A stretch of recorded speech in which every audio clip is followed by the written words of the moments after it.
सभी जनप्रतिनिधि या पंचायत सचिव के द्वारा ही ये बात सामने आ सकती है। लोग सोचता है कि कोई पैसा बगैर किसी कार्यान्वित का पैसा उठा लिया, कि इस तरह का कोई मामला नहीं है। यहाँ जोकीहाट विधानसभा और भ्रष्टाचार का गहरा रिश्ता है, क्योंकि बार बार इस तरह की घटनाएं सामने आती है जिसके बाद लोगों को लगता है कि हम ठगे गए हैं।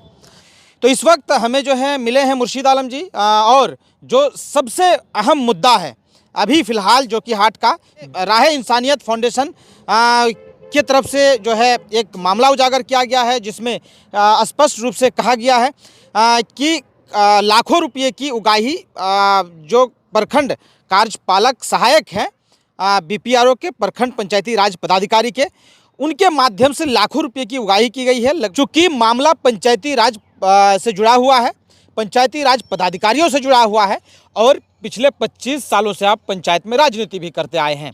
तो बताइए विस्तार से कि आम आदमी इस पूरे मामले को आसानी से समझ जाए। सबसे पहली बात है आपके चैनल को और बीएम राह इंसानियत और फाउंडेशन, जिसका प्रोपराइटर या संस्थापक अबूजर आलम है, मैं इसको धन्यवाद देता हूं। और ये जो बीएम राह इंसानियत फाउंडेशन हमेशा शोषितों का, मजलूमों का, गरीबों की आवाज़ उठाता है। इस मामले में जोकीहाट के मामले में जो भ्रष्टाचार जो हुआ है, इस मामले में जो अबूजर आलम द्वारा जो ब्लू स्टिंग ऑपरेशन जो किया गया है कि मोबाइल के ज़रिया जो कई रिश्वत लेते हुए, रुपया गिनते हुए कई ऐसा अफसर है जो अपने मोबाइल में स्टिंग ऑपरेशन के द्वारा कैद किया गया है। और ये बात सामने आई कि ये बहुत बड़ा रिश्वतखोरी का भंडाफोड़ करके जिला पदाधिकारी महोदय से गुहार लगाया है इसका निष्पक्ष जांच के लिए।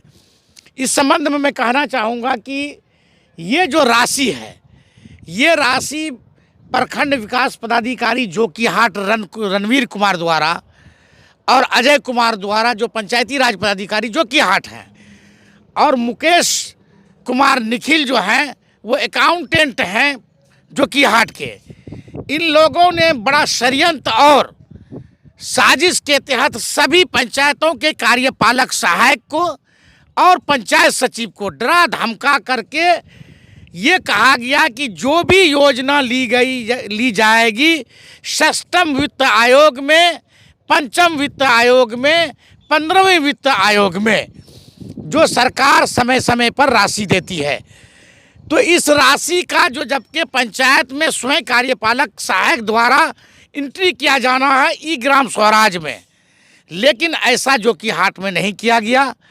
ई ग्राम स्वराज में मुकेश निखिल जो हैं, इनके द्वारा बीडीओ साहब के आदेशों अनुसार ये किया गया है कि जो भी राशि 15 लाख से जबकि नीचे का, 1 रुपये का नीचे का भी होगा, तो वो पंचायत को, मुखिया जी को अधिकार है कि प्रशासनिक स्वीकृति दे करके सहायक के द्वारा वो ई ग्राम स्वराज में एंट्री कराए। लेकिन वहाँ पर इस तरह का नहीं हुआ।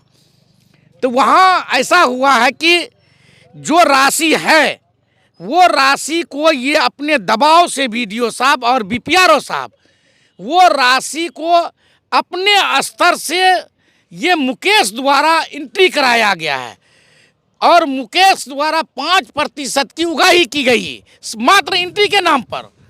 और डोंगल से जो भुगतान होना, जो पंचायतों को अधिकार है, मुखिया जी का डोंगल है, पंचायत सचिव का डोंगल है, उसको स्वयं अधिकार है, उसमें भी 5% की उगाही की गई है। जो जनप्रतिनिधि पैसा नहीं दे सका वो सीधे बीडीओ साहब वेंडर के माध्यम से वो पैसा वसूला। वो पैसा मुकेश के खाते में गया 22 महीने में 30 लाख रुपया, जबकि ये पैसा नहीं जाना चाहिए, चूँकि पंचायतों का स्वयं का अधिकार है कि 15 लाख की राशि स्वयं स्वीकृत करके वो कार्यान्वित कराए। लेकिन यहाँ पर अंधा मालूम होता है कि चौपट राजा। तो बीडीओ का जो एक छत्र राज चलता है, सभी पंचायत सचिव को डरा धमका करके उसको सभी यहाँ प्रखंड द्वारा किया गया है, और ये वही राशि है। इसका भुगतान जो है एक खाते के माध्यम से लिया गया है, जो खाता मेरे पास भी है, और गूगल पेमेंट लिया गया है, पेटीएम से लिया गया है, पे फोन से लिया गया है, इस तरह से भुगतान किया गया है। ये जो राशि कैश में जो जनप्रतिनिधि, उसका कोई लेखा जोखा नहीं है। अगर कैश का लेखा जोखा ले, करोड़ों का ट्रांजैक्शन होगा।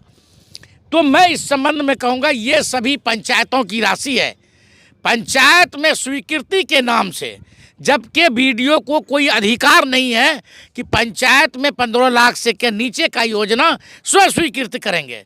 लेकिन कई जनप्रतिनिधियों से मेरा संपर्क हुआ है, उनका कहना कि हमारे यहाँ जो योजना है वो प्रखंड में अकाउंटेंट द्वारा ई ग्राम स्वराज में चढ़ाया जाता है और उसके बदले में हम लोगों से 5% की राशि ली जाती है एडवांस में। एडवांस में अगर हम नहीं देते हैं तो कहता है वेंडर से हम वसूल लेंगे। तो वेंडर से वसूली हुई राशि है।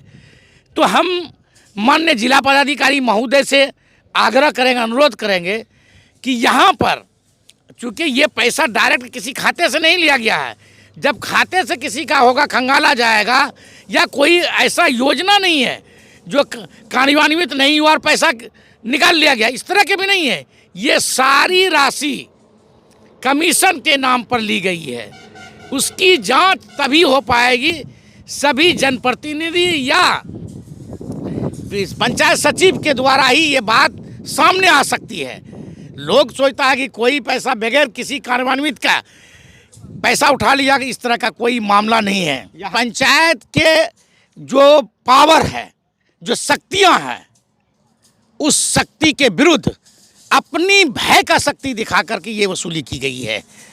अगर कोई चाहेंगे योजना का जांच करके इसका दोषी को पकड़ा जाएगा, बिल्कुल नहीं होगा। ये योजना एंट्री का हमारा सीधा सा एक कहना है कि निखिल कुमार के आईडी से ये देखा जाए कि पंचायतों का योजना ई ग्राम स्वराज में कैसे चढ़ा, जबकि कार्यपालक सहायक है और उसको एक पूरी तरह से सरकार दायित्व दिया है कि आप पंचायत में जो भी योजना कार्यान्वित की जाएगी वो आपके द्वारा माध्यम से चढ़ना है। लेकिन जो कि में ऐसा नहीं किया गया है। और जब 15 लाख की पूरी शक्तियाँ पंचायत को दी गई हैं, इस तरह का 7-8 लाख का योजना फिर आप प्रखंड में क्यों चढ़ाएंगे? या आपकी स्वीकृति की ज़रूरत नहीं है। लेकिन ये भय दिखा करके वीडियो साहब कि ये मेरे पावर में है, हम जब तक नहीं कहेंगे आप योजना नहीं चढ़ा सकते हैं, इस तरह की यहाँ पर बात है। इसी योजना को चढ़ाने के लिए सभी पंचायतों के जनप्रतिनिधियों से ये पैसे की उगाही की गई है।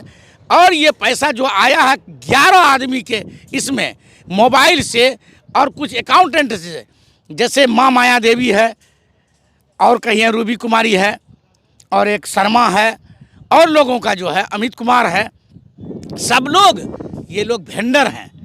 वेंडर में पैसा भेज करके उनसे पैसा लिया गया है। बहरहाल आप देख रहे थे सच्ची बात मीडिया। हम AIMIM नेता मुर्शिद आलम से बात कर रहे थे, इसको विस्तार से जानने का प्रयास कर रहे थे, क्योंकि पंचायती राज का से जुड़ा हुआ मामला है और पंचायती राज से बहुत दिनों से जुड़े हुए हैं मुखिया जी। बहरहाल आप हमारे साथ जुड़े रहिए। सच्ची बात मीडिया के यूट्यूब चैनल को सब्सक्राइब करिए, फेसबुक पेज को फॉलो करिए, ताकि असली बिहार के असली मुद्दे हम आप तक पहुँचाते रहें। धन्यवाद।